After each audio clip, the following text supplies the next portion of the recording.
d'éteindre tous vos micros, c'est bien apprécié. Merci.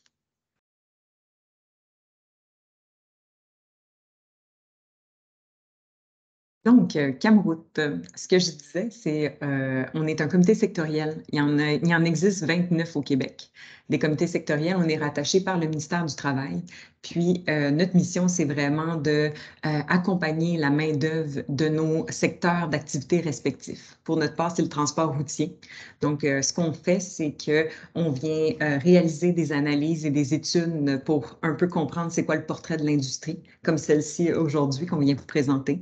On vient aussi chercher, développer des projets de formation. Donc, on vient chercher des subventions pour appuyer un peu la main-d'œuvre, appuyer les entreprises dans le transport pour, en ce qui concerne le développement des compétences. Donc, par exemple, l'alternance travail-études pour du transport par camion, la conduite de transport par camion. Donc, on vient offrir aux entreprises de développer des cohortes qui vont venir travailler en entreprise, mais aussi réaliser leur diplôme d'études professionnelles en conduite de camion. Et avec la subvention, bien, ça permet, dans le fond, d'assurer tout le paiement au niveau des centres de formation, mais aussi de payer le salaire des participants qui vont suivre le DEP. Donc, ça, c'est, par exemple, une aide qu'on peut subvenir, dans le fond, pour les entreprises. Ensuite, on vient développer des outils pour accompagner les gestionnaires. Par exemple, dans le recrutement à l'international, en ce moment, le sujet de l'heure, bien, on vient développer des guides de recrutement, donc accompagner les entreprises pour comprendre c'est quoi toutes les étapes du processus de recrutement à l'international. Donc, on vient outiller, dans le fond, les entreprises et les gestionnaires des ressources humaines des entreprises pour assurer une bonne continuité dans la main-d'œuvre. Et dans un dernier temps, on vient valoriser les talents de l'industrie. Donc, bien entendu, pour pouvoir avoir des gens, de la main-d'œuvre, des employés au sein même des entreprises, il nous faut promouvoir nos métiers. Donc, Camroute, on a comme mandat aussi de valoriser les métiers de la conduite, la mécanique, par exemple, de véhicules lourds, la manutention. Donc, notre mission, bien entendu, c'est d'informer, concerter, mobiliser tous nos acteurs. Donc, on parle ici autant de l'éducation, du transport, de l'emploi, des différents secteurs aussi, pour venir développer et valoriser les talents dans le transport dans le transport routier de personnes et de marchandises. Pardon. Et notre vision, bien, on l'a développée cette année. Pour nous, on travaille fort pour devenir un carrefour. Hein. On est un peu un point commun de tous ces secteurs-là et on veut mobiliser, dans le fond, les acteurs de notre industrie. Pour une approche qui est engagée. On est une belle équipe. Il y en a certains aujourd'hui qui sont parmi nous et j'espère avoir la chance de pouvoir vous présenter aussi l'équipe au fur et à mesure de nos différents projets et que vous participez à ces lancements-là avec nous. Donc, c'est pour amener à l'économie de demain. Nos deux secteurs qu'on représente, c'est le transport de marchandises, donc tout ce qui est transport général, vrac, déménagement, le déneigement aussi, donc fond, tout ce qui est marchandises, et le transport de personnes également, donc autobus scolaires, autobus nolisés, interurbains, pardon, donc tout ce qui est des entreprises privées. Ensuite, comme j'ai dit, on a plusieurs secteurs, là, dans le fond, qu'on vient couvrir. On vient couvrir les métiers de la conduite, la logistique de transport, la mécanique de véhicules lourds, la manutention, et tout ça, bien entendu, de venir un peu outiller, dans le fond, les gestionnaires de ressources humaines en entreprise. Et voici la composition de notre conseil d'administration. Donc, comme vous pouvez le voir, en premier lieu, on a des associations dans le transport, des camionneurs artisans, des propriétaires de machineries lourdes, l'Association du camionnage et aussi la Fédération des transporteurs par autobus. On est aussi un organisme paritaire, donc on a aussi des organismes syndicaux, donc les Teamsters Québec, Canada, la TUAC.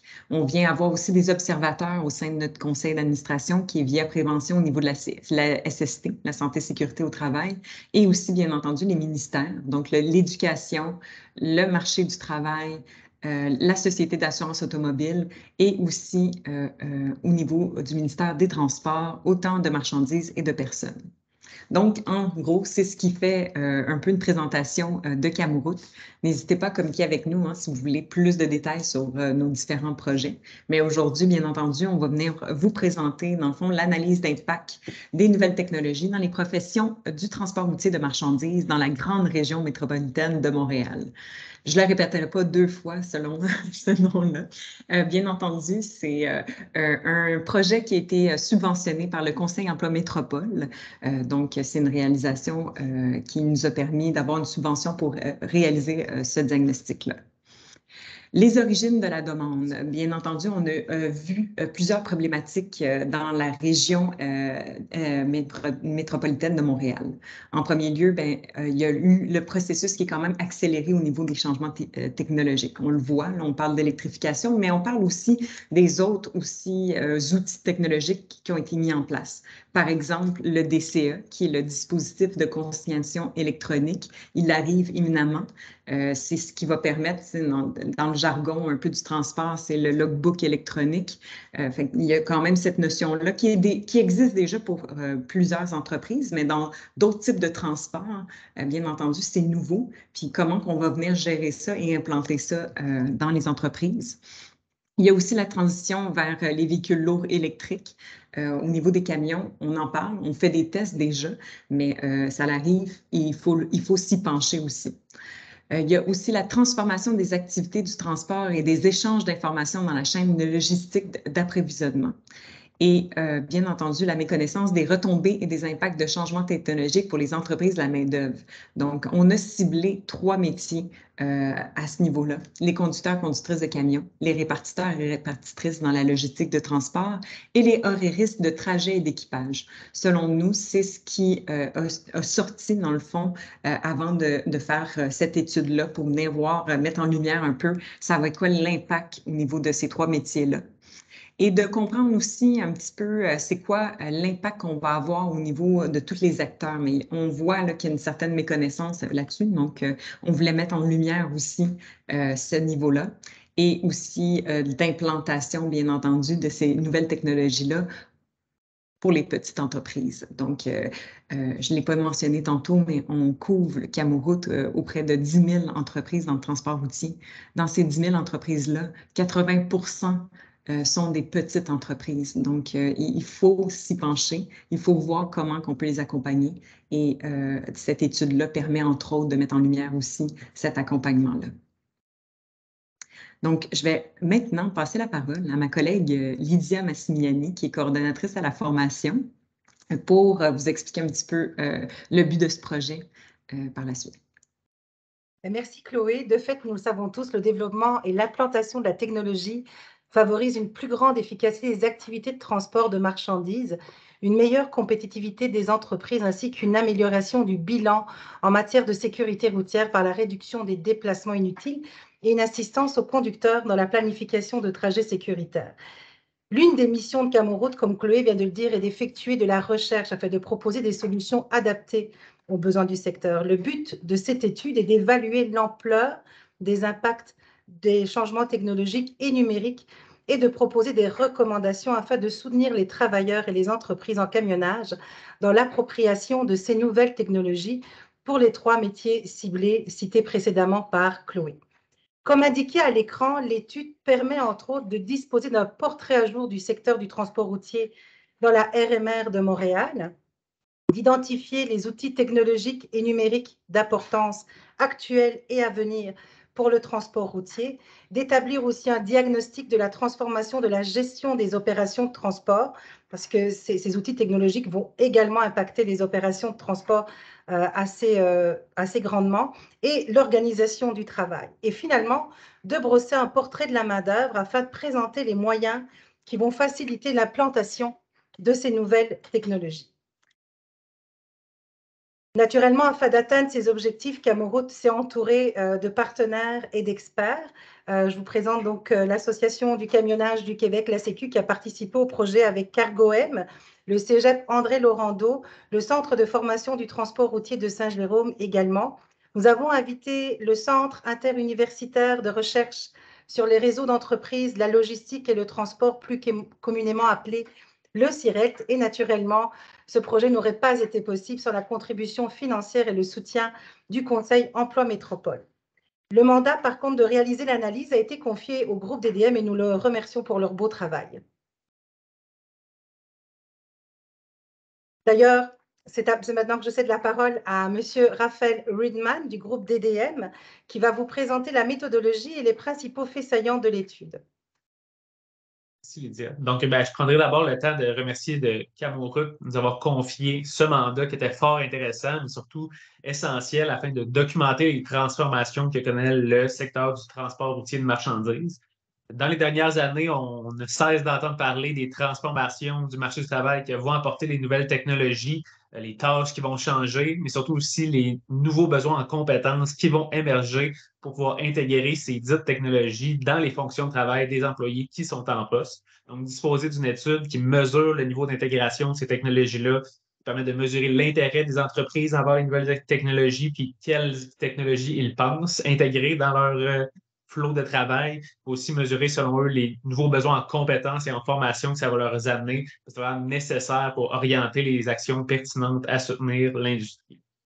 Donc, si je vais au niveau de la méthodologie qu'on a employée pour réaliser cette étude, comme pour tout projet d'analyse, on a débuté en faisant un tour de la littérature qui était disponible et des différentes statistiques. Dans bien des cas, les données étaient soit peu récentes ou soit non spécifiques à la RMR Montréal, sur laquelle on voulait se concentrer dans le cadre de cette étude-là. Donc, on a fait beaucoup de demandes de données spécifiques pour avoir des données vraiment ciblées au champ de l'étude.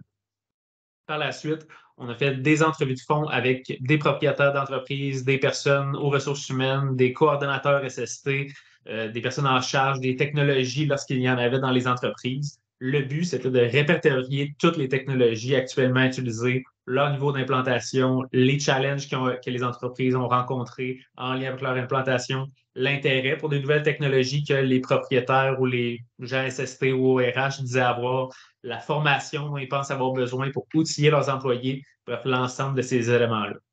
Ensuite, on a aussi fait des entrevues de fond avec des fournisseurs de technologies. Donc, on peut penser aux fabricants des fameuses tablettes de bord électroniques, aux gens qui développent des technologies pour la conduite autonome ou même à des fabricants de camions.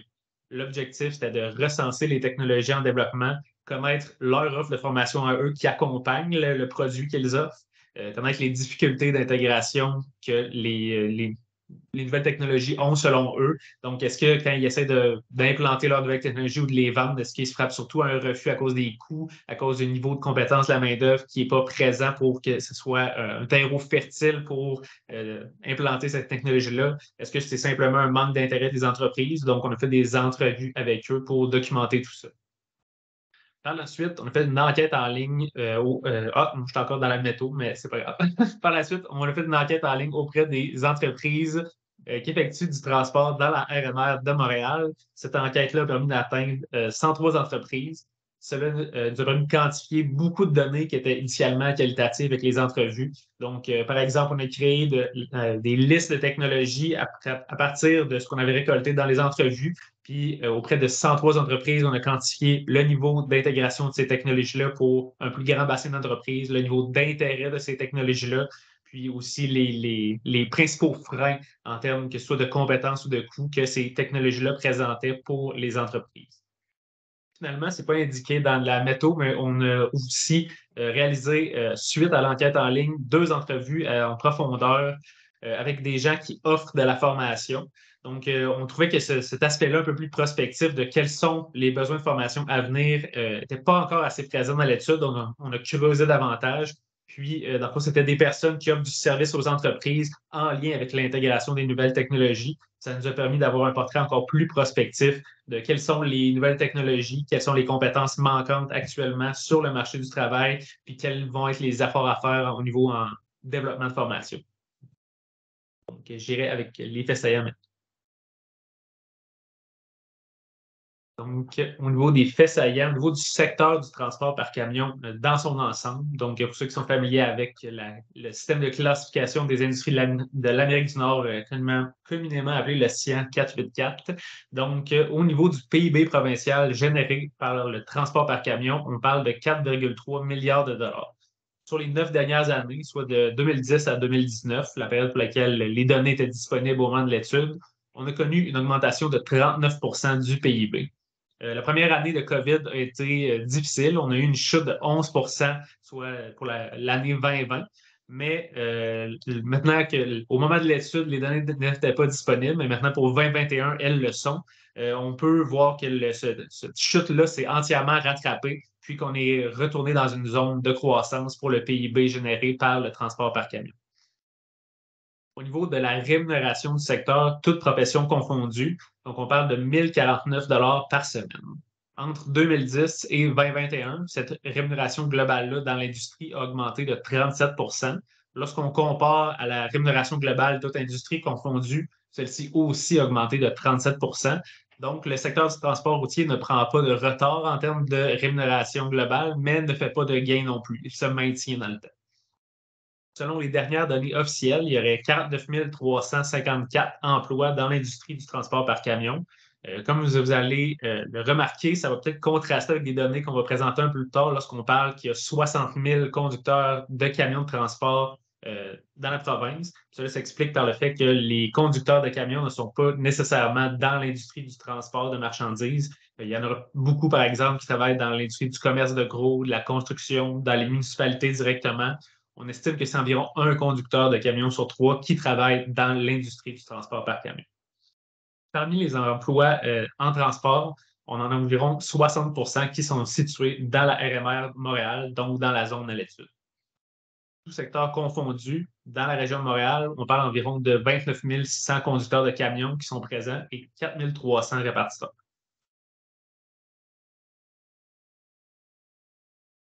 Donc, que ce soit au niveau de la RMR Montréal ou dans la province de façon générale, le secteur du transport par camion a une très forte prépondérance de petites entreprises. Comme le mentionnait Chloé au début de la rencontre, dans la région de Montréal, tout comme dans la province, on parle d'environ 83 d'entreprises qui ont moins de 5 employés.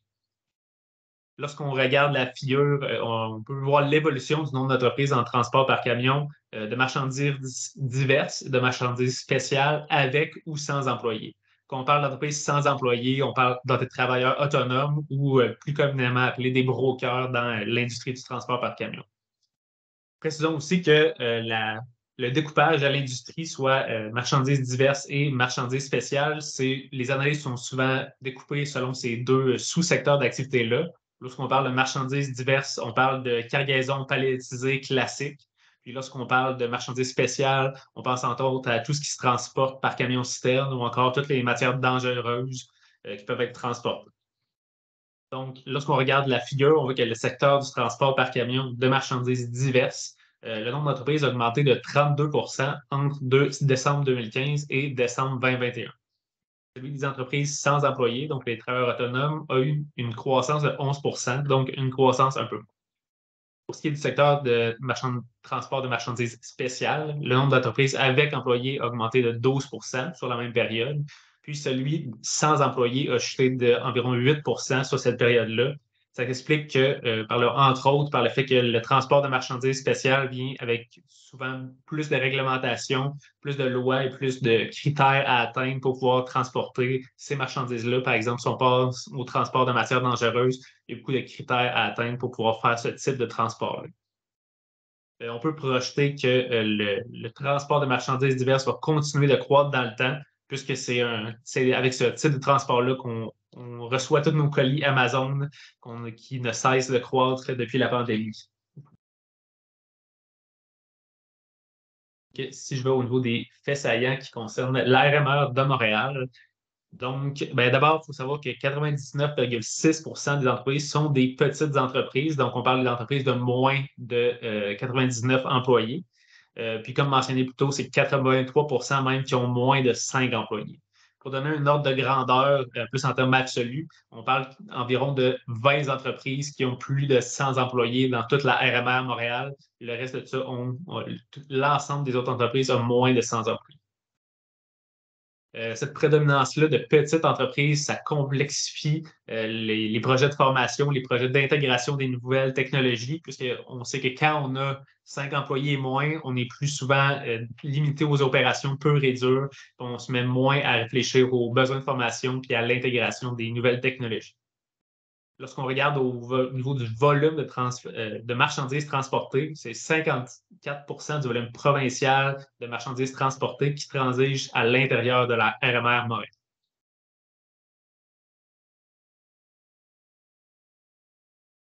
Lorsqu'on regarde la RMR Montréal versus la province, on constate que c'est 37 des conducteurs de camions, 45,3 des répartiteurs et 86,2 des horaristes qui se trouvent sur ce territoire-là. Le poste d'horairiste est toutefois plus difficile à quantifier puisque la majorité des entreprises nous disent ne pas avoir d'horairiste. En fait, ils identifient les fonctions d'horairiste au rôle des répartiteurs. Donc, le rôle répartiteur-horairiste est plutôt fusionné dans la majorité des entreprises. Lorsqu'on regarde la situation au niveau des besoins de main-d'œuvre dans la RMR Montréal, on réalise à quel point la situation est critique.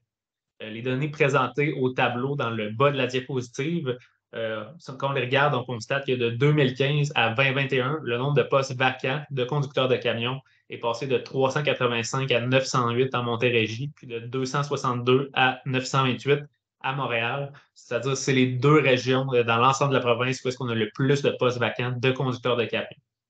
En tout, pour la RMR Montréal, on parle d'une augmentation de 220 pour les conducteurs, le nombre de postes vacants de conducteurs de camions, de 162 pour les répartiteurs, puis de 100 pour les horaristes, le tout sur une période de 6 ans seulement. Donc, c'est vraiment énorme comme augmentation du nombre de postes vacants dans les entreprises.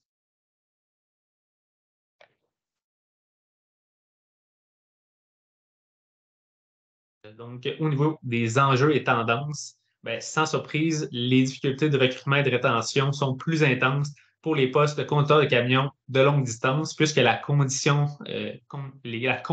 travail-famille est beaucoup plus dure à offrir pour ce type de poste-là, puis qui correspond moins aux aspirations des plus jeunes générations et des plus jeunes conducteurs en termes d'équilibre vie personnelle et travail. On dénote également une croissance des entreprises en transport par camion de marchandises qui est limitée par le nombre de candidats disponibles, et ça depuis plusieurs années. L'utilisation des technologies comme les dispositifs de consignation électronique, les logiciels, risque de faire diminuer légèrement les besoins de répartiteurs et d'horaristes, ou du moins de transformer les tâches de ceux-ci, puisqu'une partie de travail va être effectuée par les logiciels de répartition. Complémentairement, on pense que surtout les plus grandes entreprises vont avoir besoin de créer un poste d'analyse de données à cause de la quantité de données massives qui va être générée par les outils de télémétrie. Donc, cette diminution du poste de répartiteur qui est légère, qui est à prévoir, risque d'être compensée par le besoin de créer un poste d'analyse de données à cause de toutes les données générées par la télémétrie. Toutes les entreprises sont également d'avis que les travailleurs issus de l'immigration vont être nécessaires pour contrer le manque de main-d'œuvre présent sur le territoire. Toutefois, il y a quand même des fortes barrières au niveau des conducteurs de camions, puisque l'accès au permis de classe 1 et de classe 3 est difficile pour les travailleurs provenant de l'immigration, parce qu'il y a un long processus pour d'abord avoir son permis de classe 5 régulier, puis son permis de classe 1 et de classe 3. Dépendamment de la provenance du travailleur, dans la majorité des cas, l'équivalence n'est pas si simple à obtenir, même si le travailleur était conducteur de camion dans son pays d'origine. Finalement, la RMR Montréal donne un accès à un grand bassin de main-d'œuvre, mais il y a également une forte compétition avec les entreprises environnantes. Puis, ça nuit également de façon intrinsèque au recrutement, puisque plusieurs conducteurs à qui on a parlé, puis que les entreprises m'ont mentionné, disent refuser catégoriquement de faire du travail qui implique de passer sur l'île de Montréal à cause du contexte trop stressant.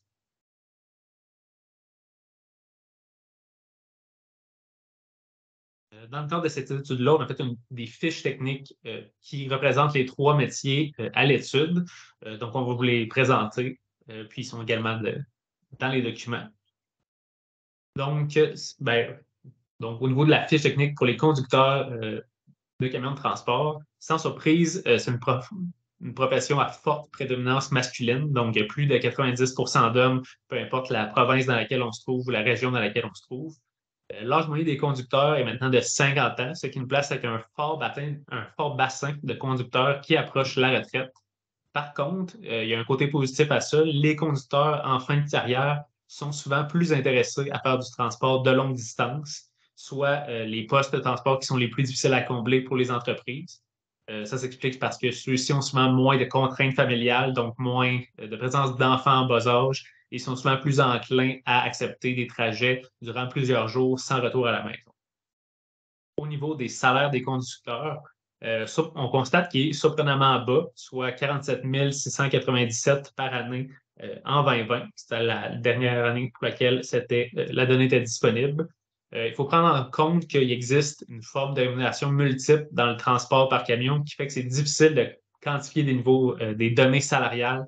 Donc, on parle autant de transport basé sur le millage, transport à l'acte, transport payé à l'heure parfois. Puis le plus souvent qu'autrement, c'est des formes hybrides même de tous ces types de rémunération-là. Donc, on peut prendre cette donnée-là avec un grain de sel. Selon les différents acteurs à qui on a parlé, le salaire annuel moyen d'un conducteur qui travaille à temps plein tournerait davantage autour de 60 000 par année, mais il s'agit quand même de la donnée qui est rendue disponible par l'Institut de la statistique du Québec dans son enquête sur la rémunération globale.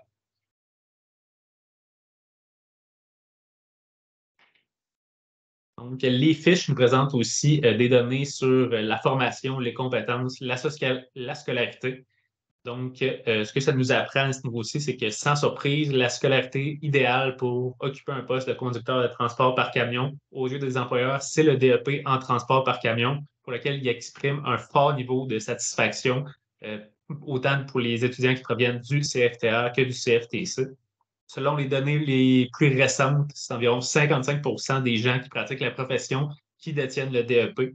Les autres ont en majorité soit une absence de diplôme ou un diplôme d'études secondaires, tout simplement, en particulier pour les conducteurs d'une tranche plus âgée où le DEP était moins populaire à l'époque qu'il ne l'est aujourd'hui. Au niveau des compétences les plus recherchées par les employeurs, on a bien sûr la conduite sécuritaire de laquelle découle le bon dossier de conduite, sans quoi le conducteur est simplement pas assurable. Puis, être assurable, c'est nécessaire à être employable pour les conducteurs. Très surprenant, la deuxième compétence la plus recherchée, c'est l'aisance avec les outils technologiques. Donc, les conducteurs vont devoir maintenant utiliser la tablette électronique de bord qui va devenir une obligation pour la grande majorité d'entre eux. Donc, la compétence de savoir utiliser les outils technologiques, on voit que ça a pris en importance aux yeux des employeurs. Sinon, la rapidité d'exécution, la gestion du stress, les compétences communicationnelles viennent par la suite pour les conducteurs. Si on va au niveau des répartiteurs maintenant, on voit que pour les répartiteurs, on a davantage une parité homme-femme, donc c'est à peu près 50-50. Au niveau du nombre d'emplois, on voit qu'on a une certaine fluctuation, donc parfois, certaines années, le nombre d'emplois augmente, puis certaines années, le nombre d'emplois diminue au niveau des répartiteurs. L'important est surtout à retenir que le ratio répartiteur-conducteur va en diminuant. Donc, grâce aux nouvelles technologies, un même répartiteur peut gérer davantage une grosse flotte de camions, puis un grand nombre de conducteurs. On constate aussi que les salaires des répartiteurs vont en augmentant et sont plus élevés que ceux des conducteurs par camion.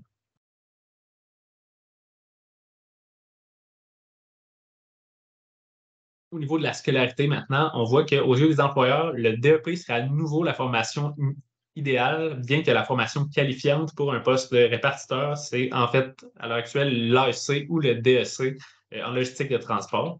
Contrairement aux conducteurs de camions, on retrouve presque personne qui n'a pas de diplôme qui occupe le rôle de répartiteur. On prévoit également une forte hausse de la demande pour l'AEC et le DEC en logistique de transport avec les nombreuses composantes technologiques qui vont être maîtrisées dans les années à venir. Une partie de la réponse pourquoi les employeurs ont beaucoup répondu le DEP, c'est que ceux-ci apprécient que la personne qui est répartiteur dans leur entreprise ait fait quelques années comme conducteur de transport lui-même. Selon eux, ça les amène à être plus humains et à prendre des décisions davantage basées sur l'humain que la logistique. Donc, ça explique pourquoi peut-être le DEP est la scolarité encore la plus populaire pour ce poste-là. Si on va au niveau des compétences recherchées, on voit que l'écoute est la première compétence recherchée. Donc, justement, être à l'écoute des conducteurs puis prendre des décisions basées sur l'humain. Pardon. Par la suite, on a le bilinguisme. Donc, savoir communiquer adéquatement autant avec les clients qui parfois ne parlent qu'anglais qu'avec les conducteurs. Puis par la suite, on a un peu le pain et le beurre du travail des répartiteurs, soit l'organisation, la planification, la gestion du temps. Si on va au niveau des horaires maintenant. Donc, comme j'ai mentionné plus tôt, la quasi-totalité des entreprises nous ont mentionné ne pas avoir d'horairiste. Quand on parlait des différentes tâches qu'un horairiste devrait faire, ceux-ci nous disaient que c'est vraiment les répartiteurs qui effectuaient l'ensemble de ces tâches-là. Donc, on a très peu de données au niveau des horaristes, puis ça se reflète même au niveau des données officielles disponibles. Par exemple, sur Statistique Canada, on voit qu'on a certains trous dans notre tableau. Même eux ont de la difficulté à aller chercher des données sur ce poste spécifique-là, puisqu'il y a un flou, puis les entreprises considèrent que le répartiteur englobe les tâches d'horaristes. On va au niveau des compétences par la suite. À cause de ce flou-là, on n'a pas pu faire dégager des données valides puisqu'il n'y avait pas assez d'entreprises qui déclaraient avoir des horaristes. Donc, au niveau de la liste de compétences, on est simplement allé avec celle qui est présente dans la classification nationale des professions et qui s'apparente beaucoup aux compétences qu'on recherche pour un répartiteur.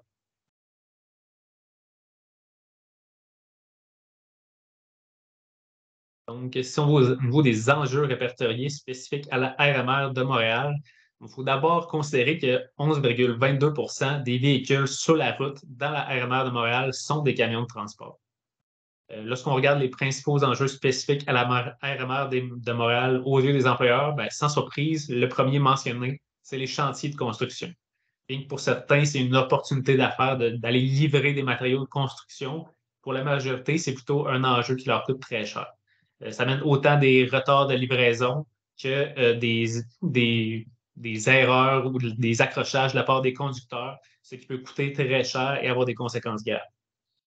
Par exemple, on peut penser aux nombreux détours qui sont indiqués pour les véhicules normaux, mais qui amènent les conducteurs de camions sur des routes non praticables pour eux, ou simplement non autorisées. Puis ils se retrouvent dans des situations où est-ce qu'ils ne peuvent pas reprendre leur chemin normal ou se virer de bord en bon français dû à la taille de leur camion. Donc, ça amène beaucoup d'erreurs puis beaucoup de coûts pour les entreprises de devoir circuler dans une zone où est-ce qu'il y a autant de travaux routiers. Comme je mentionné plus tôt, ça amène aussi, au niveau davantage de la main-d'œuvre, un énorme stress. Puis beaucoup de conducteurs mentionnent ne plus accepter d'emploi si ça les amène à devoir travailler de façon quotidienne sur l'île de Montréal directement. Le deuxième enjeu qui va de pair avec le premier, c'est le trafic et la congestion. Donc, selon une étude menée en 2018, le coût de la congestion routière dans la RMR de Montréal est estimé à 1,9 milliard de dollars. C'est 87 % des entreprises qui ont été sondées qui mentionnent que la congestion a effectivement un impact financier négatif important sur leur entreprise, même si ceux-ci avaient calculé une majoration de leur taux dû au fait de passer sur l'île de Montréal, c'est encore pas suffisant à absorber le coût supplémentaire que ça engendre. Encore une fois, le trafic peut aussi occasionner des accrochages, des erreurs, autant de la part des conducteurs que des autres conducteurs sur la route qui s'en trouvent plus impatients. Aussi, pour les conducteurs qui sont payés au millage, il y a beaucoup qui déplorent que ça a un impact financier important pour eux, puisque leur forme de rémunération est basée sur la distance parcourue. Puis même si, encore une fois, les entreprises prévoient une majoration au fait de rouler sur l'île de Montréal, on prévoit que ça va être plus lent, mais c'est encore pas assez pour compenser la réalité de la situation sur l'île de Montréal. Au niveau des autres enjeux, on a des espaces immobiliers qui sont limités dans la région et qui sont aussi excessivement coûteux. On a l'accès au port qui est de plus en plus compliqué, que les entreprises mentionnent, qui occasionne beaucoup de pertes de temps. Puis on a finalement l'implantation de méthodes de transport alternatifs. Si on pense par exemple au projet Colibri, pour ceux qui le connaissent, qui complique encore davantage la chaîne logistique à respecter. C'est beaucoup d'enjeux qui amènent le transport dans la région de Montréal.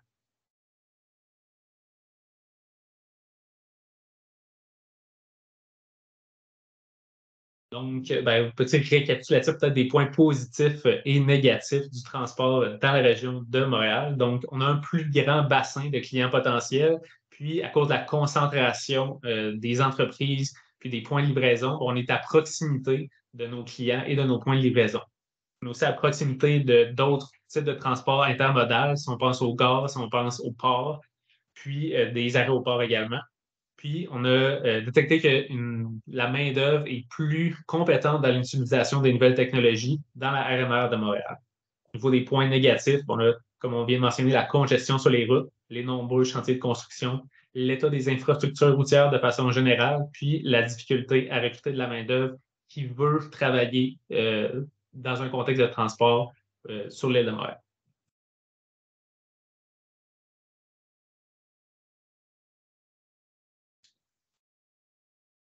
Donc, au niveau des constats généraux qui concernent les technologies spécifiquement, au niveau législatif, actuellement, on a une seule technologie qui fait l'objet d'une législation, soit le dispositif de consignation électronique qui va devenir obligatoire pour toutes les entreprises qui font du transport dépasser une certaine distance. Si je ne me trompe pas, c'est 160 km, pardon. Cependant, ce n'est pas encore l'outil le plus utilisé, malgré que il y a une réglementation qui va imposer son utilisation, puis que cette réglementation-là a quand même été, la date butoir a quand même été reportée quelques fois déjà. Au niveau de l'adoption de l'utilisation, on voit que c'est les GPS et les régulateurs de vitesse adaptatifs qui sont les plus utilisés. Puis, de façon générale, lorsqu'une entreprise adopte une nouvelle technologie, elle l'implante plus souvent qu'autrement dans l'ensemble de sa flotte ou dans un département en entier pour faciliter la cohésion. Donc, souvent, lorsqu'on adopte une technologie, on y va en grand, on la déploie dans toute l'entreprise. Au niveau des avantages, les outils comme le dispositif de consignation électronique, les dispositifs de télémétrie, les caméras, les capteurs, ça incite les conducteurs à respecter davantage le code de la route puis à pratiquer l'éco-conduite. Lorsqu'on parle d'éco-conduite, ce n'est pas uniquement l'économie de carburant, c'est aussi la réduction des accidents de travail, la réduction de l'usure du camion, la réduction de l'émission des gaz à effet de serre. Donc, ça englobe beaucoup de choses. Au niveau des contraintes, on a bien sûr le coût associé à l'implantation de la technologie, la compatibilité parfois de la technologie avec celle qui est déjà en place dans l'entreprise, la nécessité de créer des nouveaux postes pour soit former, soit implanter la technologie dans l'entreprise, et aussi la nécessité de mettre à jour les compétences de la main-d'œuvre actuellement en place. Puis finalement, ce qui ressort beaucoup du côté des conducteurs, c'est qu'on a une réticence au type de technologie qu'ils perçoivent comme étant là pour les surveiller ou les contrôler. Donc, on collecte beaucoup de données sur leur conduite. Puis, parfois, ils ont une bonne tranche de conducteurs qui voient ça comme une forme de contrôle ou de surveillance d'un peu trop près qu'ils n'apprécient pas particulièrement.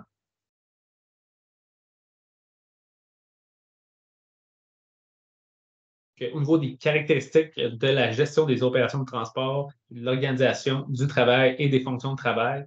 Donc, on a d'abord l'amélioration de la communication, les tablettes, les DCE, les logiciels de répartition en ligne, les caméras de bord, ça facilite la communication entre les postes de conducteurs et les répartiteurs et même les clients aussi. On a l'optimisation de la gestion des informations et des données. Donc, les tableaux de bord numériques et la télémétrie, ça permet d'obtenir des données sur l'état du camion, qui permet de faciliter l'entretien et prévenir les bris. Pardon. Le DCE, les dispositifs de télémétrie, ça permet aussi à la répartition pour le gestionnaire de flotte d'avoir de nombreuses données sur les heures de conduite, les performances des conducteurs de camions, les habitudes de conduite. Ça permet de formuler des interventions qui vont en ce sens-là. Le logiciel de gestion d'horaire, ça aide quant à eux les horaires, les répartiteurs, à mieux gérer les horaires puis à offrir une meilleure conciliation travail-famille, justement, en prenant davantage en note les différentes contraintes individuelles des gens par rapport à leur horaire. Les GPS qui sont utilisés, on indique maintenant non seulement la localisation du véhicule, mais peuvent aussi communiquer des informations utiles comme les prix des carburants à différentes haltes ou les conditions routières. Puis, les capteurs détectant les obstacles, collectant des nombreuses données qui peuvent ensuite servir à recréer des environnements 3D. Certaines entreprises m'ont dit qu'ils ont déjà commencé à utiliser cette technologie-là pour, par exemple, donner de la formation en utilisant des cas réels qui leur étaient arrivés. Donc, c'est très utile, puis ça rajoute un aspect concret à la formation puis à la prévention.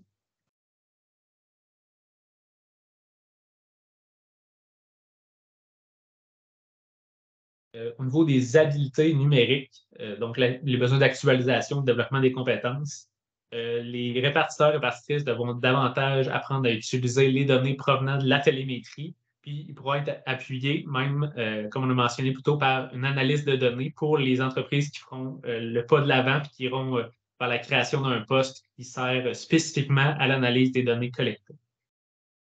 Autant les répartiteurs et répartitrices que les conducteurs de camions devront apprendre à utiliser pleinement les outils. Donc, que ce soit le ISAAC, qui est un peu un standard dans l'industrie lorsqu'on parle de dispositifs de consignation électronique et de tablettes de bord. À ce jour, les entreprises et les conducteurs à qui on a parlé nous mentionnent beaucoup que les outils sont limités à la gestion du dispositif de consignation électronique, mais on sait que les tablettes de bord permettent de faire beaucoup d'autres choses. Par exemple, offrir de la formation durant les temps de repos aux conducteurs qui peuvent se faire directement sur le ISAC. Les entreprises de transport de la RMA Montréal demandent moins de formation à leurs fournisseurs de nouvelles technologies que les entreprises qui se situent à l'extérieur de la RMR Montréal. Ça s'explique par le fait qu'ils considèrent que leur main-d'œuvre a un niveau d'aisance initial plus élevé que la main-d'œuvre générale dans la province. Au niveau des aptitudes professionnelles, il y a les attentes des conducteurs et des conductrices qui viennent modifier beaucoup la donne. Donc, l'articulation travail-famille devrait être davantage pris en compte au niveau des horaires, mais aussi au niveau des répartiteurs, répartitrices. Ne pas se fier uniquement, par exemple, sur les heures de conduite permises pour assigner des nouveaux chargements, des nouveaux transports. Il faut vraiment se baser sur ce que le conducteur a émis comme étant ses paramètres à lui personnels. Aussi, les conducteurs, conductrices de la RMF Montréal n'auront pas le choix d'être de plus en plus vigilants puisque les problèmes de congestion puis de surprésence de piétons, cyclistes et autres sur la route ne va pas aller en diminuant. Donc, il y a vraiment un besoin à ce niveau-là, peut-être même en termes de formation spécifique de comment conduire en région métropolitaine de Montréal.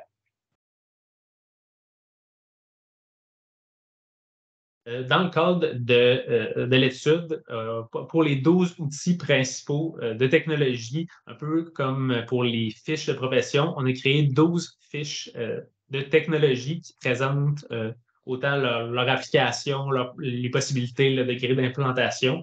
Vous allez trouver ces fiches-là dans les documents présents sur le site de Camoroute. Je pense qu'aujourd'hui, on en a présenté juste une pour vous donner un aperçu.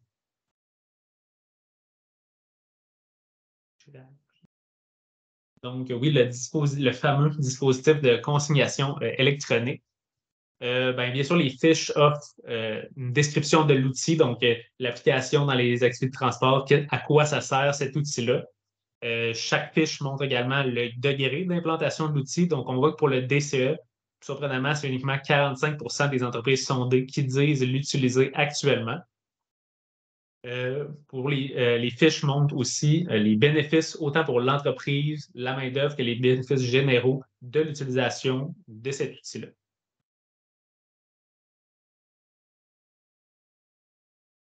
La deuxième page des fiches vous montre les moyens facilitant l'implantation de l'outil. Donc, dans le cas du DCE, on voit qu'on a une obligation à partir de janvier 2023, donc ça vient faciliter l'implantation de l'outil. On voit aussi, par exemple, qu'il y avait déjà une obligation qui existait pour les entreprises qui faisaient du transport international, donc qui avaient passé par les États-Unis. On donne aussi des exemples de pratiques à mettre en place pour les entreprises, pour les accompagner dans l'implantation de cet outil-là. Donc, dans le cas du DCE, on souligne l'importance de créer un système de récompense pour la bonne conduite des conducteurs. Donc, ne pas seulement leur donner l'impression qu'ils sont surveillés, mais montrer aussi qu'ils ont quelque chose à gagner au fait qu'on mesure plus précisément leur performance de conduite. Puis, dans chacun des cas, on montre aussi les contraintes de l'intégration de l'outil, donc que ce soit le coût d'implantation élevé, la réticence des employés, l'impression d'être surveillé, puis parfois l'obsolescence de l'équipement. Dans le cas du DCE, quelques entreprises non mentionnées qui avaient équipé leur flotte au complet avec des appareils qui utilisaient du 3G à l'époque, puis le 3G maintenant étant révolu, ils n'ont pas le choix de se mettre à jour pour pouvoir avoir des équipements encore fonctionnels. Dans chaque fiche, on montre également le besoin de formation. Donc, formation, dans le cas du DCE, la formation sur l'implantation, l'utilisation du nouvel outil, ça ressortait comme le besoin de formation le plus important. On voit qu'il y a seulement 11 des entreprises qui pensaient qu'il n'y avait aucun besoin de formation en lien avec l'intégration de cet outil.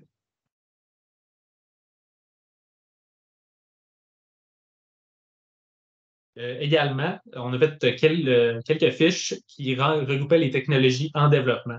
Donc, c'est des technologies pour lesquelles les entreprises, il y avait soit trop peu ou simplement pas d'entreprises qui les utilisaient, mais qui sont en développement sur le marché. Donc, c'est des entreprises, des fabricants à qui on a parlé, qui nous ont fait un portrait de ces technologies-là qu'elles ont en développement. Puis, donc, on résume ces différentes technologies-là qu'on voit arriver dans un avenir rapproché, mais qui ne sont pas encore utilisées dans les entreprises, dans ces autres fiches-là présentes dans le rapport.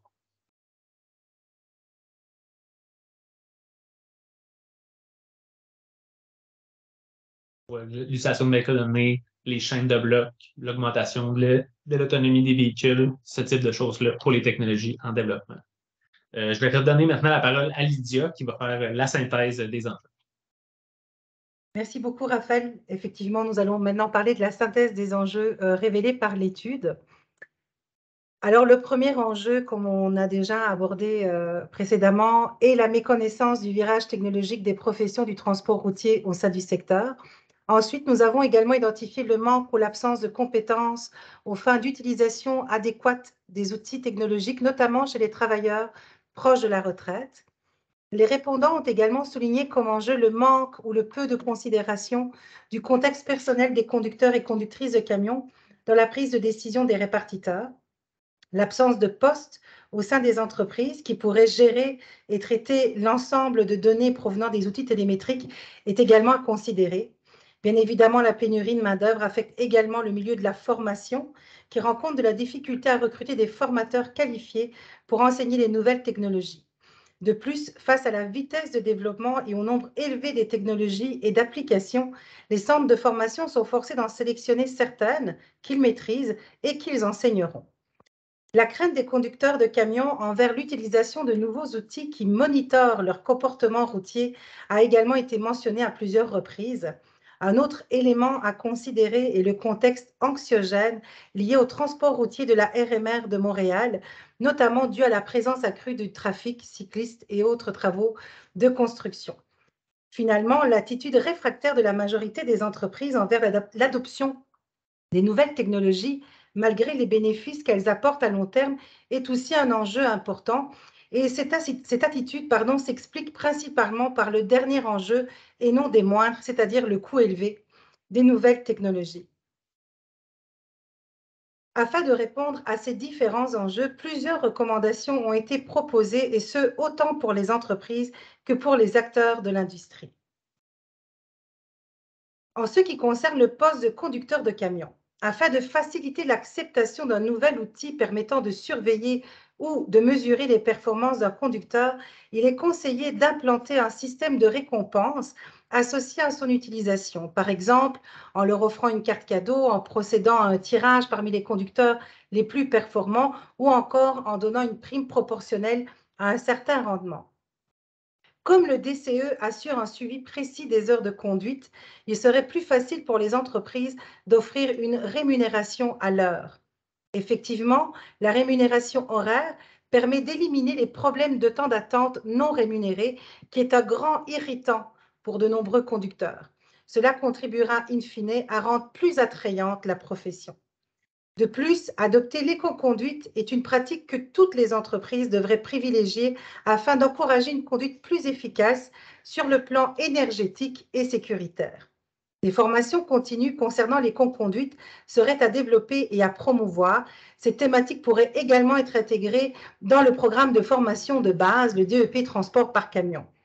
Afin de favoriser ce type de conduite, les gains financiers réalisés en économie de carburant pourraient être partiellement partagés avec les conducteurs et conductrices sous forme de primes ou d'autres types de récompenses encourageant l'éco-conduite.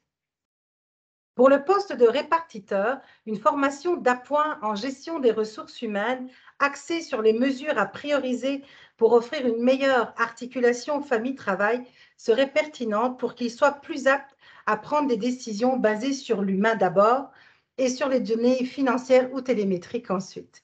Cela permettrait aux entreprises de demeurer attractives et compétitives dans un contexte de rareté de main-d'œuvre où l'aspect humain semble gagner en importance. Pour les moyennes et grandes entreprises, ouvrir le poste de responsable des données dans une entreprise de transport pourrait devenir pertinent, comme on l'a dit précédemment. Développer une formation pour ce nouveau poste pourrait couvrir la collecte, le traitement et l'analyse des données télémétriques, ainsi que la rédaction de rapports. Les entreprises pourraient même aller jusqu'à former ces responsables dans l'intervention qu'ils devront faire auprès des conducteurs et conductrices en lien avec ces données récoltées. Pour les entreprises de plus petite taille, si créer ce poste n'est pas envisageable, il serait pertinent alors d'adapter cette formation pour les répartiteurs. En ce qui concerne les entreprises de la RMR de Montréal, elles devraient miser sur l'adoption d'outils particulièrement pertinents à leur réalité, en investissant notamment dans les caméras de bord et les capteurs de détection d'obstacles pour faire face à la présence accrue de piétons, de cyclistes et d'automobilistes.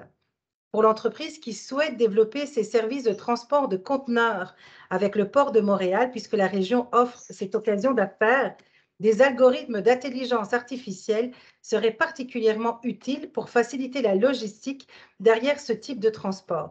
Par exemple, identifier le contenu des conteneurs, déterminer l'ordre de priorité des conteneurs, etc.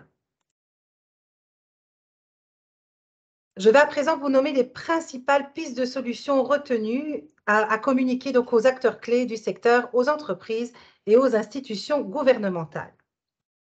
Pour les institutions gouvernementales, voici des pistes de solutions à envisager. De l'investissement en production pour rendre plus facilement disponibles les nouvelles technologies aux entreprises, un cadre réglementaire imposant l'utilisation des technologies, des incitatifs gouvernementaux à l'achat de véhicules lourds électriques. Dans le but d'encourager les petites et moyennes entreprises à effectuer un virage technologique, les gouvernements fédéral et provincial devraient offrir davantage d'aides financières par le biais, par exemple, de subventions ou de crédits d'impôt pour qu'elles aient le moyen de rester à jour, comme c'est déjà le cas avec le programme éco-camionnage pour la réduction des émissions de gaz à effet de serre. Le coût important de l'achat des nouveaux outils technologiques a été identifié comme étant la principale contrainte à leur implantation. L'aide financière permettrait aux PME de rester compétitives avec les grandes entreprises en matière de technologie. De façon générale, des formations sur la pleine exploitation des possibilités qu'offrent les outils de gestion de flotte intégrée devront être développées.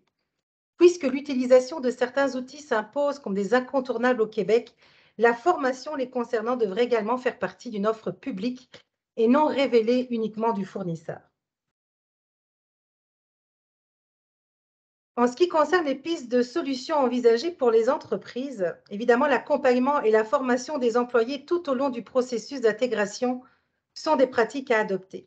Cela permet de réduire les craintes et d'accélérer l'adaptation à l'outil. Une formation de courte durée en littératie numérique sur la recherche d'informations en ligne, par exemple sur la réglementation ou sur les normes, pourrait être offerte également. Une formation continue en entreprise sur les outils technologiques pourrait également être offerte aux formateurs et formatrices internes ou encore champions selon l'appellation, afin que ces derniers forment leurs pairs. Être transparent sur l'utilisation prévue de l'outil est également essentiel pour les employeurs. Les employés seront plus enclins à utiliser les outils produisant une certaine mesure de leur comportement, par exemple la télémétrie, s'ils comprennent comment va être utilisée cette mesure et surtout pourquoi.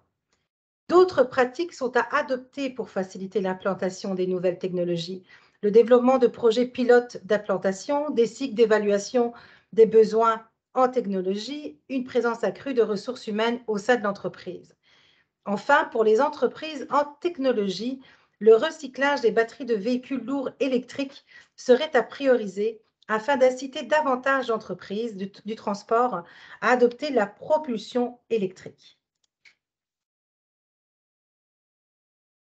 Et donc, voici les recommandations, les pistes de solutions pour tous les acteurs du secteur. Donc, l'industrie du transport par camion n'étant pas nécessairement des plus populaires, la promotion de son aspect technologique devrait être mise de l'avant. La mise en place de campagnes publicitaires qui visent les jeunes, par exemple, et mettent en lumière l'aspect technologique du métier pourrait attirer des candidats et des candidates ayant un intérêt pour la conduite et pour les technologies numériques. Cette campagne devrait, entre autres, miser sur une possible rémunération directement associée à la performance du métier, c'est-à-dire l'obtention d'une rémunération plus élevée selon la performance mesurée, par exemple en éco-conduite ou en conduite sécuritaire.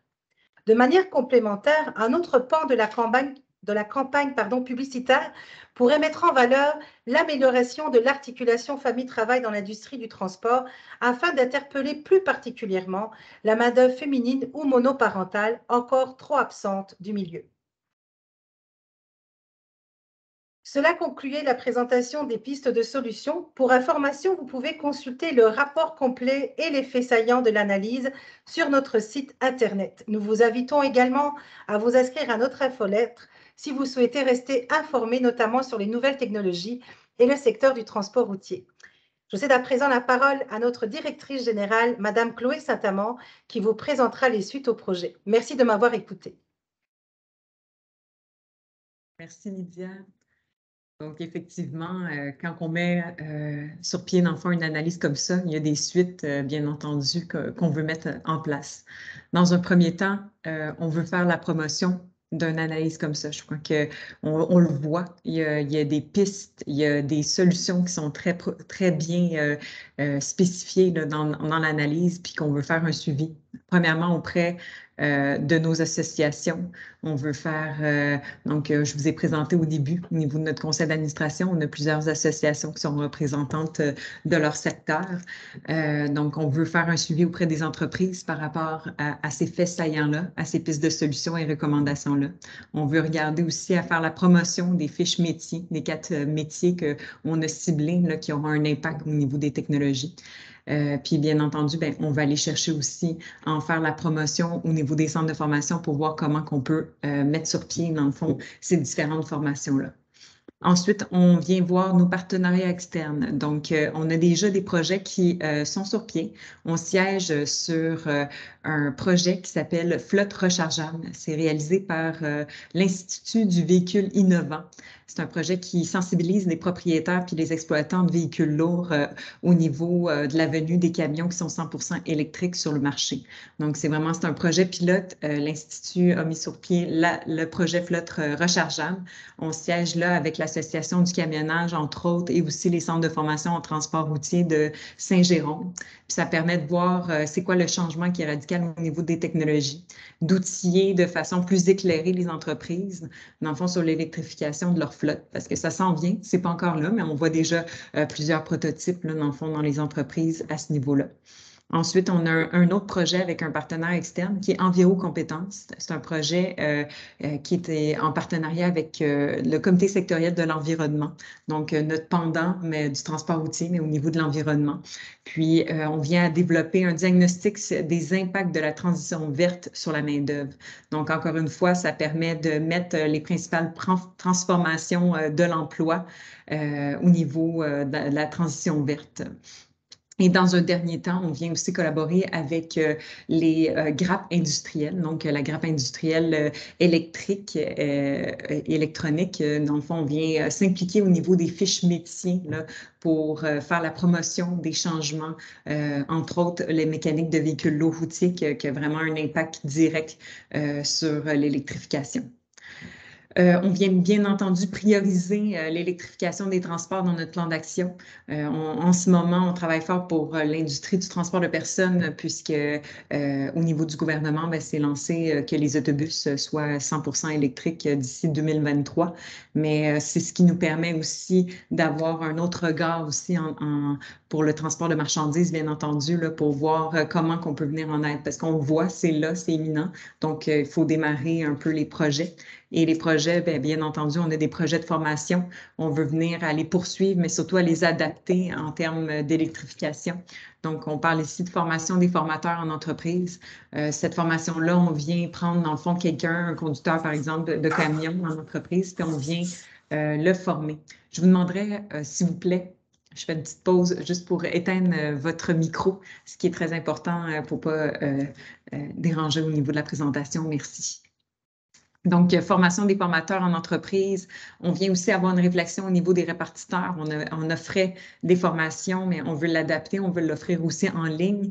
On a parlé, Lydia, un petit peu plus tôt, a parlé dans les pistes, là, dans le fond, de recommandations, l'éco-conduite. On croit que c'est vraiment un point qui est important. On l'offre déjà. Les centres de formation en fait beaucoup la promotion, mais de le ramener aussi encore plus important au niveau des formations. Et des formations en littératie numérique pour conducteurs de camions. Littératie numérique, ça peut dire peut-être pas grand-chose pour certaines personnes. C'est vraiment au niveau des compétences de base, là, dans le fond, pour se tenir au courant de l'évolution technologique là, dans notre secteur. Donc, on veut venir à développer certaines autres formations là-dessus. Et bien entendu, un projet qui nous tient très à cœur, qui est très gros, c'est tout ce qui est alternance travail-études pour promouvoir le DEP en transport par camion en entreprise et qui permet aux personnes d'être payées, d'avoir un salaire pendant qu'ils suivent sa formation de 6 à 10 mois. Et bien entendu, il y a un emploi assuré à même l'entreprise. Donc, c'est ce qui fait partie un peu des suites du projet. C'est ce qui conclut notre analyse au niveau, notre présentation de l'analyse d'impact des nouvelles technologies. J'ai peut-être deux projets que j'aimerais vous présenter très rapidement avant de passer aux questions. Donc, j'aimerais vous inviter, dans le fond, si Lydia, si tu me permets de changer la diapo à la suivante. Merci. Donc, dans un premier temps, nous réalisons présentement notre diagnostic sectoriel. Un diagnostic sectoriel, on le réalise habituellement autour à tous les 5 ans. Notre dernier diagnostic remonte en 2015. On a été freiné un peu avec la COVID, bien entendu, là, ce qui nous a retardé dans la réalisation de cette suite de diagnostics-là. Pour nous, c'est vraiment important. On réalise ça à tous les 5 ans parce que ça nous permet de brosser un portrait qui est actuel du transport routier de personnes et de marchandises. Donc, c'est tout ce qui est en matière d'emploi, de main-d'œuvre et de gestion des ressources humaines. Puis ça, avoir un diagnostic comme ça, ça nous permet de travailler avec les instances gouvernementales que vous avez vues un petit peu plus tôt dans la présentation pour faire reconnaître les métiers, entre autres de conducteurs, conductrices de camions et mécaniciens et mécaniciennes de véhicules lourds routiers, là, pour reconnaître ces métiers-là comme étant des métiers qui sont, premièrement, avec des compétences importantes et deuxièmement, avec la ville. Oups, on a un petit souci, mais je continue quand même. Mais c'est ce qui nous permet, dans le fond, d'avoir des avancées au niveau du gouvernement pour dire qu'on a une pénurie de main-d'œuvre, qu'on vit des principaux enjeux en termes de main-d'œuvre et d'emploi. Et c'est ce qui nous permet de développer des projets pour soutenir les actions des entreprises dans ces enjeux-là. Et on parle aussi d'électrification, bien entendu. Il faut être là. On fait des analyses comme ça qui sont très pointues, hein, celles qu'on vous a présentées aujourd'hui. Mais un diagnostic permet de l'inclure dans un plus grand portrait puis de voir à plus long terme comment on peut aider au niveau de l'industrie. Donc, aujourd'hui, je fais appel à vous, les entreprises, pour participer au diagnostic sectoriel. Donc, on vous demande soit que si vous êtes gestionnaire d'entreprise, si vous êtes gestionnaire de gestion de ressources humaines au sein de votre entreprise, ou si vous êtes là puis vous pouvez diffuser l'information à ces personnes clés-là de l'entreprise pour répondre aux questionnaires en ligne. Ça dure à peu près une 15-20 minutes et ça nous permet, dans le fond, d'identifier des points clés qui vont nous faire développer un diagnostic sectoriel qui est actuel. Donc, le lien est sur notre site Internet au www.camo-route.com. Vous le voyez ici, Lydia le présente. Et pour nous, ben, c'est vraiment de faire avancer l'industrie avec vous. Une deuxième invitation est au niveau de l'Association du camionnage du Québec qui réalise son 13e colloque au niveau du transport de marchandises dangereuses. Donc, c'est le 9 novembre 2022. C'est en ligne. Vous pouvez vous inscrire sur leur site Internet. Et pour notre part, eh bien, Lydia et moi, nous allons présenter le diagnostic de la profession conducteur et conductrice de camions citernes transportant de la matière dangereuse. Je viens de dire que c'était en ligne. Ce n'est pas en ligne, c'est en présentiel. On est trop habitué maintenant avec le en ligne, là. Mais c'est en présence. Mais ceci étant dit, vous pouvez tout de même vous inscrire directement à l'Association du camionnage du Québec. Donc, voici mes 2 invitations pour vous et n'hésitez pas à le diffuser aux personnes qui sont concernées au sein de votre entreprise si ce n'est pas le cas, ou le diffuser auprès des entreprises avec lesquelles vous participez. Je pense que le diagnostic, si je peux revenir en arrière, c'est vraiment un point qui est très crucial pour nous cette année. Donc, le diagnostic est en ligne présentement. Le questionnaire, il peut être complété par les entreprises. Donc, je vous invite à en faire la promotion. Alors, nous sommes maintenant rendus à la période de questions. Je vous inviterai à allumer vos caméras. On va aussi, je pense, enlever notre partage d'écran pour peut-être voir un plus grand nombre de personnes. Ça se veut interactif. En tout cas, dans la mesure du possible. Donc, je vous demanderai, si vous avez des questions, d'appuyer sur réaction pour lever la main ou poser directement vos questions si vous le souhaitez.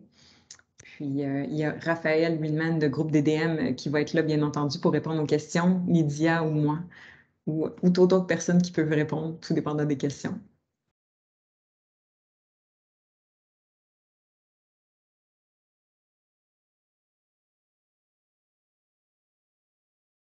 Toujours la période quand on attend un petit peu.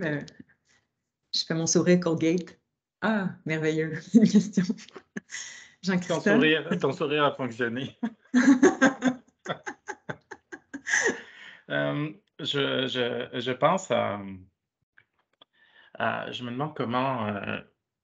bon, la plupart des entreprises sont des toutes petites entreprises, vous l'avez bien précisé dès le départ, donc on sait que les plus grosses ont peut-être plus de facilité en termes de budget, de structure, d'organisation à accompagner leurs travailleurs et à avoir des plans de gestion du changement.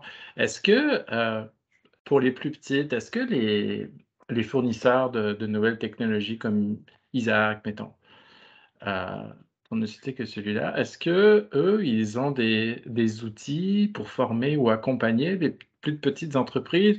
Ou alors c'est quelque chose qui les intéresse pas parce que c'est vraiment pas leur cœur de cible? Et comment on pourrait être complémentaire à des grosses entreprises qui ont sûrement déjà, j'imagine, probablement qu'ils offrent des plans de formation sur leurs outils, ça va faire partie d'un package d'implantation. Mais pour les autres, est-ce que il y a de la place en dehors des CFT pour former ces entreprises-là? J'aime qu'à la fin, tu as dit « en dehors des CFT », ce qui est très important. Ça change tout dans l'ordre de ta question. Parce qu'effectivement, les centres de formation se penchent déjà là-dessus énormément sur des formations. On est aussi en révision du programme DEP transport par camion présentement et ils voient intégrer dans le fond déjà ces différents outils-là à même leur DEP, donc les nouvelles personnes qui vont sortir du milieu. Mais là, ta question concerne vraiment les PME, les TPE, les TPME. Ouais, Puis ça, c'est sûr que c'est là un peu qu'on rentre en jeu, là, si je peux me permettre, puis peut-être que je laisserai Raphaël ou Lydia intervenir là-dessus aussi, si vous le souhaitez, là, mais Ben, je vois Raphaël qui voulait partir, puis je suis partie peut-être avant lui, là. est-ce que je peux répondre à la place Oui. de Oui, c'est bien, Raphaël? Joanne. Joanie, qui est la collègue à Raphaël du groupe DDM. Oui. C'est ça. J'étais avec Raphaël quand on a fait ensemble plusieurs entrevues, là, dont des entrevues avec des entreprises qui fournissent des technologies. Puis souvent, eux, ils offrent la formation aux entreprises. Souvent, justement, on en a parlé un peu tantôt, il y a un champion qui est désigné dans l'entreprise, une personne ou deux ou quelques-unes qui vont être formées par l'entreprise elle-même de technologie. Puis elle va s'occuper de la formation à l'interne dans l'entreprise. Mais oui, en général, il y a toujours les entreprises, les fournisseurs de technologie, eux offrent de la formation, mais souvent, c'est les entreprises elles-mêmes qui jugent que c'est pas nécessaire ou qui en veulent pas. Donc, mais oui, c'est offert là, généralement par les entreprises qui fournissent les technologies. ils n'en veulent pas pour des questions de budget? Nous, de ce qu'on a entendu, c'est souvent les entreprises, par exemple, de région, que eux acceptent d'avoir de la formation parce qu'ils jugent que la main-d'œuvre en a besoin, mais souvent, justement, dans la région de Montréal, les entreprises jugent que leurs employés ont beaucoup plus de compétences en littératie numérique, puis qui ont moins besoin de, par exemple, une journée de formation complète sur le nouvel outil. Donc, c'est souvent comme ça. Puis c'est selon aussi, oui, il y a aussi une question de temps, une question de budget, parce que souvent, la formation n'est pas gratuite, donc les plus petites entreprises sont moins, sont moins enclins à aller payer pour avoir cette formation-là, vu que justement, ils ont peut-être un peu moins de budget pour ça, là. Mais oui, c'est offert. Il y a un enjeu de coût, c'est certain. Je veux dire, la technique du champion qu'on envoie se faire former et qui forme les autres, c'est gagnant, mais ça a aussi ses limites parce que justement, pour des raisons de coût, on envoie une, deux personnes se former comme il faut sur la technologie que le fabricant. On se fie sur cette personne-là qui revient, qui le montre aux autres, mais veut pas, cette personne-là, pas nécessairement le bagage en pédagogie pour enseigner l'utilisation de la technologie, puis ça devient un dilué de ce qui a été dit avant. On perd peut-être un 10-15 de ce qui a été enseigné directement par le fournisseur qui ne se rend pas à la strate suivante, on va dire ça comme ça. Fait que oui, c'est pour des économies de coûts, mais en même temps, si dans un monde idéal, ces entreprises étaient capables de dégager des cohortes pour aller se faire former directement, ça serait encore mieux que procéder par ce système-là. Ouais. Okay. Mais j'aime bien poser ce genre de questions-là parce que c'est un problème récurrent qu'on rencontre auprès des plus petits. Alors, toujours échanger avec sur ce sujet-là, ça peut toujours susciter de nouvelles idées ou des solutions auxquelles on n'avait pas pensé. Mais merci.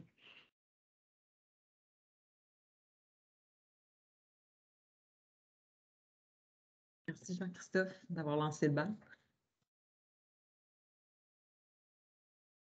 Il y a d'autres questions? Ou des échanges aussi. Hein? On n'est pas obligé d'avoir des questions nécessairement, mais je pense que Jean-Christophe apporte aussi des éléments qu'on peut échanger sur certains points, puis d'aller peut-être plus en détail sur des parties qui étaient moins bien compris ou qu'on veut explorer.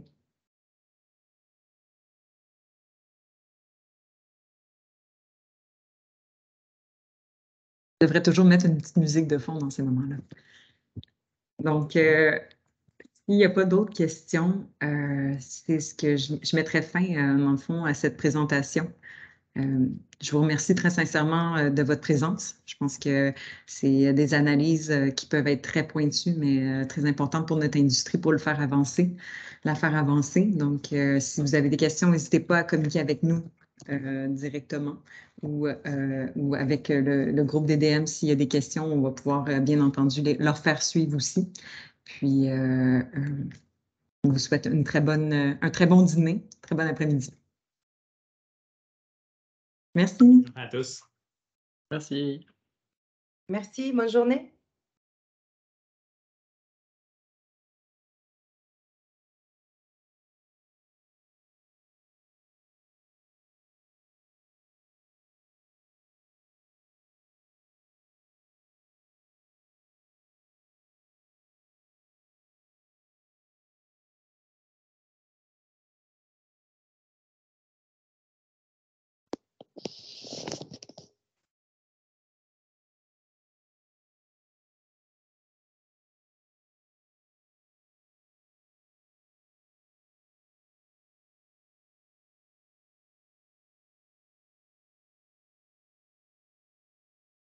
Ah, équipe. Hop, Raphaël, ton micro. Ton micro. Je ne sais pas si tu peux arrêter l'enregistrement maintenant.